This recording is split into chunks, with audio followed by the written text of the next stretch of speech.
Hello and welcome to FPL Mate, your best mate for fantasy Premier League content for the 2021-22 season. My name is Dan and today we are doing a Game Week 34 team selection video where I'm going to be showing you my Game Week 33 scores, what my new rank is. Hint, it's pretty good. And then we're going to be showing you how I'm going to be setting up for a Game Week 34 in terms of what transfer moves I'm going to be making, who I'm going to be captaining, how I'm going to set my team up, etc, etc. So yeah, going to be an interesting one, guys. I'll explain why momentarily.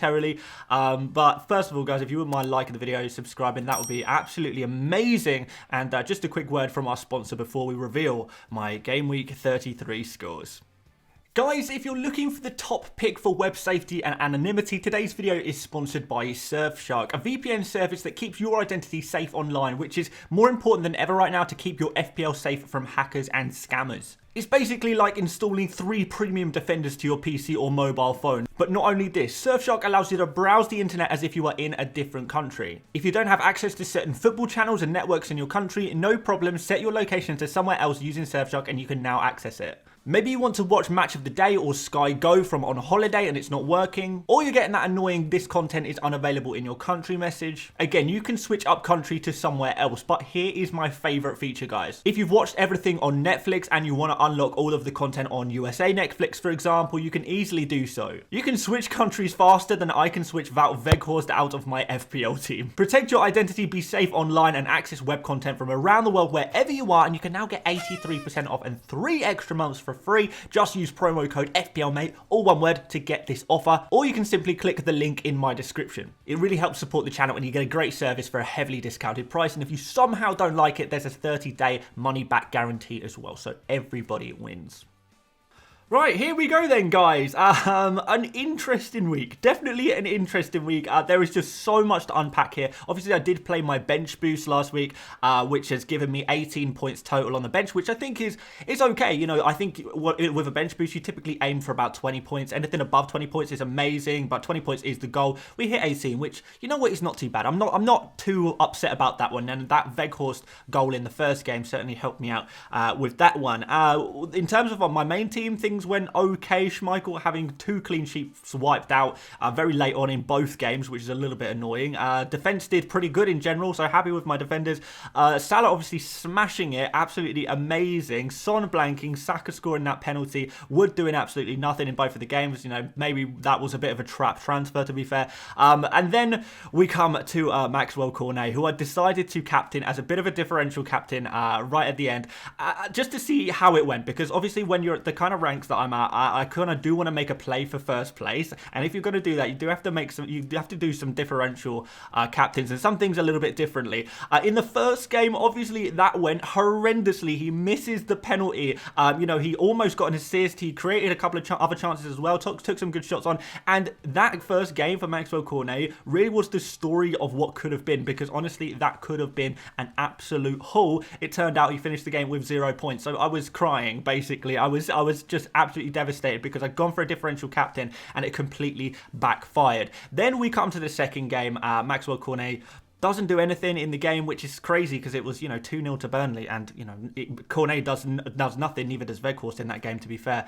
So a little bit disappointed with Cornet not getting any returns whatsoever. But at the end of the day, if I wasn't going to captain Cornet, I would have captained Son. They both got 3 points, so it's ended up not making a difference whatsoever. Equilibrium has returned, and even though I tried to do something a little bit different, it turns out it's just ended up the exact same anyway. But yeah, I'm not too disappointed in the end, just because Cornet kind of matched Son, he matched Bruno Fernandes, he matched Maddison, and he actually beat Harry Kane's score as well. And those guys there were actually the most popular kind of captains from the game week. So it turns out it wasn't a loss at all, but it could have been better. It could have been a gain, which it wasn't.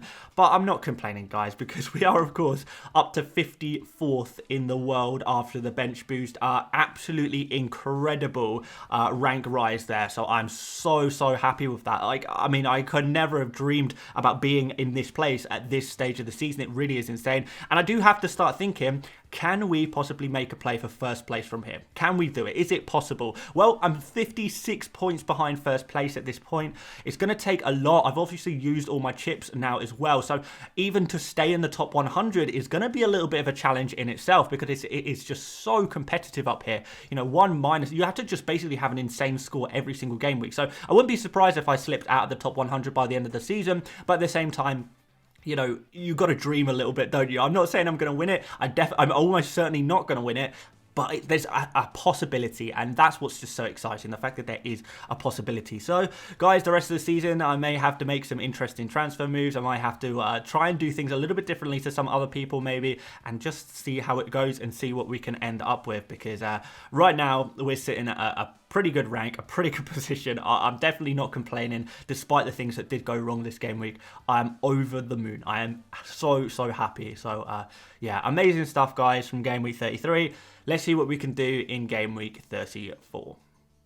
Alrighty then, guys, we've got one free transfer, 2.5 million in the bank. Let's set up my team, and then we'll talk about some transfer moves we can potentially make. Let's start you off in goal with Kasper Schmeichel. He plays Aston Villa this week at home, which is a pretty good fixture. I know Leicester keep conceding random odd goals, which is super annoying, but overall, he's been not too bad. He's been making saves, a lot of saves, to be fair, as well, and the clean sheets have been so close, kind of within touching distance, and it is kind of testament to the fact that Leicester are not the same defensive whipping boys as they were previously. So I think he can do okay. I'm pretty happy to go with Schmeichel in goal. Obviously, I've got Ramsdale against Manchester United as my backup goalkeeper, so I could potentially go for Ramsdale, but I think we're going to stick with Schmeichel, Kasper Schmeichel, this game week. Into defence, we'll start you off with Trent Alexander-Arnold, a lovely fixture against Everton. And you know what, guys? Seeing how well Liverpool are playing at the moment in terms of their attack, it's just phenomenal. Their attacking play is so amazing. You want to load up on their attackers quite evidently.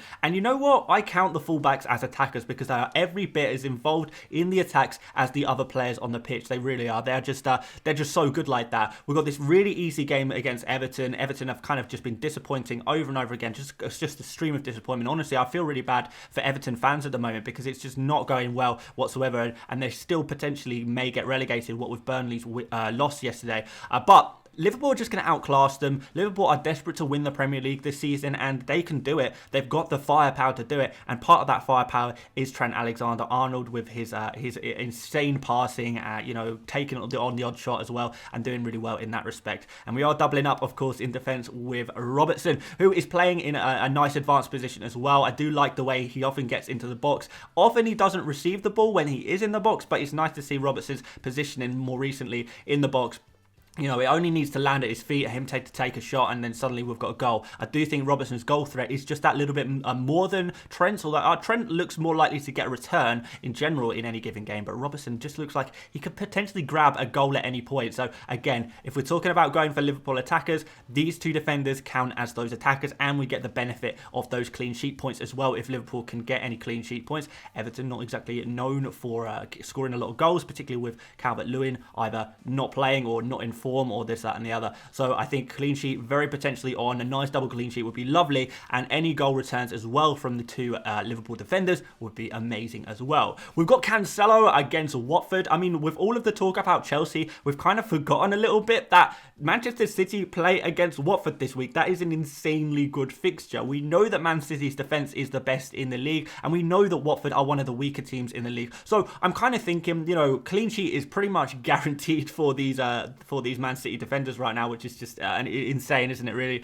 And then, you know, with Cancelo, we know he's going to play. He's pretty much nailed on. Well, first of all, there's not really many options at fullback at the moment because of the injuries at the club, and then also we've got the situation where Cancelo can't play the first leg of the Champions League, so it's not like they need to rest him for that. Plus, they need to win the Premier League as well, particularly now they're out of the FA Cup. So overall, Cancelo, with his clean sheets incredibly likely just by virtue of playing for Man City, the fact that he is a really advanced player, playing basically in midfield, always taking shots on and making those key passes as well, and always racking up bonus points really nicely as well. I just feel like this could be a really nice score for Cancelo, and I think he's going to be one of the best players of the game week, to be honest. We've got in defence here as well, Fabian Schär, so kind of a relic of last game week, I suppose, a relic of the double game week last game week. But these are players, these Newcastle defenders are players that I'm reasonably keen to keep. We've got this Norwich game. Norwich, a team who have struggled for goals all season. Newcastle, I know there is this old view of Newcastle being a bad defence, but their things have completely changed since January. Newcastle are actually one of the better defences in the league, which is, I know it's crazy to say, but that's the situation we're in. So we've got one of the better defences in the league up against Norwich, one of the weaker attacks in the league. That is usually a combination for a clean sheet, fingers crossed, we hope. And of course, Fabian Schär, with the kind of player he is, up there for corners, taking free kicks, making the odd run up the pitch. He has always got a few different avenues to grab a goal as well. And I would say I'm reasonably confident in a Newcastle clean sheet because I have doubled up in defence with Dan Burn. Fantastic first nine, by the way, Dan Burn. I think that's a really good one. But yeah, he plays against Norwich as well, obviously, because they both play for Newcastle. And I'm hoping that we just get a double clean sheet here. That could be pretty good. Obviously, Dan Burn is another player who's got that threat from set pieces. You know, he is super tall, 6'6", 6'7" guy. So when those crosses come in, he is the weapon they utilise for those corners and indirect free kicks, I suppose, for him to get the goals. That way, maybe knock-ons, flick-ons for the assists as well. And with these kind of players, Fabian Schär, Dan Burn, they are the kind of players where you kind of got to be in it to win it. You know they have a chance of getting a goal return, and therefore you know they have a chance of getting a random 15-pointer. It is very possible, and that's the kind of thing you've got to hope for and kind of depend a little bit on luck when you are kind of this high in the ranks, I think, because the only way you're going to make it is based on luck. You can do all of the research you want in the world, but you know that everyone around you is going to be doing just as much, if not more research than you. You do need to have a little bit of a luck factor, but you have to put yourself in the position to get lucky, and that's why I'm okay doubling up on a Newcastle defence and going for the kind of players that do randomly get goal returns. You can't predict when they're going to happen, but it does happen now and again, and that completes the five-man defence for my team. Moving on into midfield, we have got Mo Salah running down the wing. He's against Everton. That's going to be a good score, right, guys? After what we saw against Manchester United, I think we all agree Mo Salah is back. I'm sure a lot of you guys are thinking of captaining Salah as well and hoping he just goes on an absolute madness for the rest of the season, really. We've got double game week to come from him as well in 36. But Everton at home, this looks good. It just looks good, doesn't it, guys? Everton have just been so weak as a team, and the attack of Liverpool is just crazy. Like I can't do anything but applaud the Liverpool attack. It is mind blowing watching them play. They're just it's like just such a good attack. It is honestly, genuinely, as a football fan, it is an absolute privilege to watch these kind of teams play every single week. It's really amazing. So Salah, big haul against Everton. You would not be surprised if he got a couple of goal returns in this game, that's for sure, and that's why we're all thinking about captaining him. You know, going back to the perma captain on Salah, it is definitely something that we're all thinking about, isn't it? Next up in midfield, we've got Heung-min Son, off the boil a little bit last game week, simply outplayed by Brighton, but I do think Spurs, they have so much to play for still. They're still going to try and finish in the top four, haven't they? And Brentford away, I don't think it's the easiest fixture in the world, to be fair, but you know, when we've got players like Heung-min Son and Harry Kane, these players will score against anyone. So hopefully what we're going to see is a return to what we saw a couple of weeks ago, Harry Kane dropping in a little bit deeper and kind of creating in a way for Son on the counter-attack. That might depend on Spurs getting an early goal in order to kind of force Brentford to attack them. But if that happens, hopefully we can get some good points from Heung-min Son. I think he can do pretty well as long as there is an early goal and Brentford just don't outplay them just like Brighton did. It could happen again, but honestly, Spurs are a very good team. These football players are really good football players, and you wouldn't put it past them to score against anyone, and that's why you pay the premium dollars for these players. We've got Bukayo Saka next. He scored a penalty last game week, so maybe, particularly if Lacazette is going to be not so involved, you know, Lacazette obviously been out of form. Eddie Nketiah comes into the team and does pretty well. Lacazette is ordinarily the penalty taker for Arsenal, but is Saka the secondary penalty taker now? Possibly. possibly, so with Lacazette out, maybe we're going to get some penalties from Saka as well, which could be pretty nice. And if any team's going to give away a penalty at the moment, you kind of think it's going to be a team like Manchester United, who have just been really appalling defensively. They look kind of all over the place, and it's that same side, the Tellers Maguire side, that Salah was able to exploit last game week. It's the same position, kind of positions that Saka is going to be occupying. So is Saka going to do very well against Manchester United? I think he kind of could. I know a few people are thinking of selling Saka. I just don't know if I would be comfortable with doing that. I think he is just, this looks kind of primed for him. West Ham might be a little bit more difficult after that. The games after that in general, I don't know exactly what's going to happen. Can Arsenal recapture their form? The game against Chelsea was a very good start and a really positive thing to see from Arsenal. So maybe, just maybe, they can get back into it and start scoring some points for our FPL teams once more. And then finishing off the midfield, we've got Kulusevski. He is against Brentford again, just like Son. I have minor concerns about Kulusevski. I think given that Doherty is obviously out of this team now, I wonder if Kulusevski is actually going to drop in and play as a fullback, kind of in a fullback position, a wing back position, which I don't know, could actually end up being a good thing in a way for him. But in a way, just because Conte plays with the fullbacks, right, with the wing backs, but at the same time, you kind of do want him a little bit further on the pitch in general. I don't know. It was really disappointing, to be fair, against Brighton, but you've got to try not to judge him too much based on one game, and I think he could potentially come back good, but he is one of those players that I think you would have to be happy with sacrificing if you were to make a really good move, because remember, guys, as I keep saying, these midfield slots are very precious. We have to be very fussy with our midfielders and be willing to sacrifice them basically at the drop of the hat if something better comes along, and we know with the Chelsea guys, something better is coming along, right? And finally, we'll finish off the team with Chris Wood up front. Not something I'm terribly enthusiastic about, but I mean, what forwards are we enthusiastic about at this point in FPL? You just take the 2 points, don't you? At this point, it's just like standard forwards.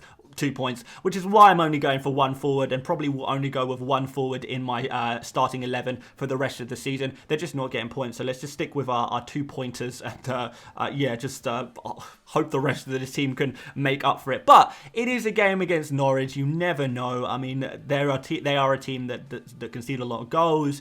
You know, if Manchester United score 3 goals against them, Newcastle, who you would say are a team in better form, maybe they could get something out of it, but who knows? We will see, I guess. And then onto my bench, guys, we've got Ramsdale, as I said, against Manchester United. I do worry that Arsenal may concede, particularly with their defence at the moment. We've got Maxwell Cornet there, Wout Weghorst, both of those against Wolves. Not a fixture I'm hugely confident in, although the win against Southampton last night has definitely given me a little bit of confidence. So maybe I need to reconsider maybe playing some of these guys. And we've got Armando Broja away against Brighton. Broja is just, for the rest of the season, probably just going to be a bench warmer. He is just a cheap forward that I have in my squad, and he's probably just going to stick in that third bench spot pretty much for the rest of the season. So that's pretty fine there. So with that team on the pitch, we've got one free transfer. As you guys might remember, last game week I made sure I freed up a little bit of cash so I could make a move for a Chelsea player this week. So that's exactly what we're going to do, and that's going to be my sole focus this week. We are 100%, no matter how this game week, the run up to this game week ends, I am going to go into Game Week 34 with a Chelsea player in my team, or at least one Chelsea player, may even be 2. And I've got to kind of think about which players I'm going to sacrifice. Now, I could sacrifice Maxwell Cornet, but I am kind of thinking Burnley, resurgence in form. Burnley also have a double game week in 37, which is a difficult game week to get doublers for, to be fair. Maybe he's someone who could be sacrificed. Kulusevski, he's the other player that I would be willing to sacrifice in terms of my midfielders. It's out of Cornet and Kulusevski, and I kind of got to work out for certain who I want more. I've got still a little bit of time to figure that out for sure. But right now, I am thinking Kulusevski is the man to be sacrificed, to be honest. And so I am going to be removing him. I need to get in a Chelsea midfielder, and it's out of 2 players. It's going to be one of Mason Mount or Kai Havertz. Now, I'm not fully sure which one I'm going to go for at this point. I like Mount for the long term to carry through for the rest of the season, but I like Havertz a lot for this double game week, and I'm kind of tempted to just go for Havertz and then captain him for this double game week. But I feel like Mount is the more sensible choice. But I've got to think, guys, I'm in a position where I could potentially rise up the ranks, try and make a play for that first place position. Do I need to be sensible right now? Probably not. Now is the time to be a little bit silly, get a little bit stupid. And the benefit of going for Mason Mount also means that I could potentially make a last-minute decision and swap one of Dan Burn or Fabian Schär. I'll probably swap out Fabian Schär, to be honest, and swap Fabian Schär out for Marcus Alonso. I've got the exact funds to make that double transfer, which would be a -4 and would give me 2 Chelsea players for the double game week, which is obviously fantastic, amazing, everyone wins. And Alonso is a player I do actually really like as well as an FPL pick. So to be able to get 2 Chelsea players looks pretty good. But because I'm not certain I'm going to make that second transfer and take that -4, and I might just stick with my Newcastle boys for this game week, I am going to just, I guess, play it straight down the middle for the sake of this video and say I'm going to go Kulusevski to Mason Mount. That is the most sensible, obvious move for me to make. And usually the most sensible, obvious moves are the most sensible, obvious moves for a very good reason. And it's because they're the best moves. And although I can start thinking, oh, maybe I can do some crazy things. Maybe I should try and mix things up and do something a little bit wacky. At the same time, I have to remember that other people around my rank are going to be thinking the exact same thing. They're going to be thinking, oh, I've got to do something crazy. So it could be, and I know this is kind of contradictory, which is why being at this kind of position at this stage of the season is such a head screw.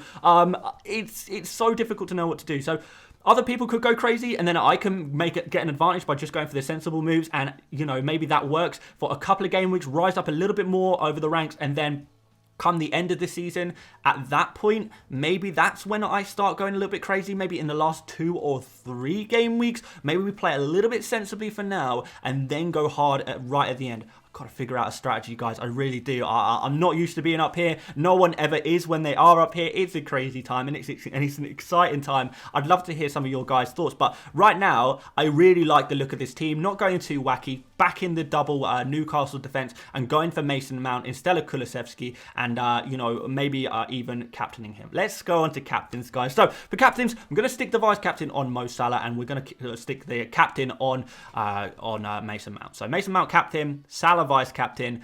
That looks pretty good. We've got the double game week for Mason Mount. He's so nailed on that I expect him to play both of these fixtures, and I don't think these are such bad fixtures, actually, to be honest. You know, we know what Manchester United are kind of like. West Ham, I don't think, have been a phenomenal defence in recent weeks. I think they've been pretty average, to be honest, as well. So I think there is a possibility we can get some good goal returns from our Chelsea boys. At the moment, I only have 1, which is a little bit worrying, but hopefully with the captain's armband, that 1 Chelsea player should be enough to see me through. All I got to do is hope that Salah doesn't go too hard and punish me too much. And there we go, guys. That is my team for Game Week 34. So there we go, guys. Thank you so much for watching. Make sure you do leave a like to wish me luck for the final run-in. I'm going to need your support. I'm going to need your luck. I'm going to need your positive vibes. Please send them to me, because that's all I need. I need you guys. I need the FPL Mate army. We're going to do this. We've got to do this together. And if you've got any suggestions, or you think I'm missing something in my mind, or something I could do a little bit differently, I would love to hear your advice, to be honest. And we can maybe try and win this together, to be honest. That would be an amazing, amazing thing that we could all do, wouldn't it? I mean, that would just be insane. There we go. Guys, deadline stream on, well, tomorrow morning, Saturday morning, is contentious. It's not guaranteed. Just because I am going to a fantasy football event tonight, I don't know how late I'm going to be out. I don't know how hungover I'm going to be. I'm not going to make any promises that there will be a deadline stream, but I will do my best. If I could just pop a couple of paracetamol and drink a glass of water, maybe I'll give you my least enthusiastic deadline stream of the year. That might be interesting, I suppose, but we'll see. We'll see. But that's pretty much it today, guys. So thank you so much for watching. Don't forget to check out Surfshark, link in the description, and I will see you later, mates. Bye-bye.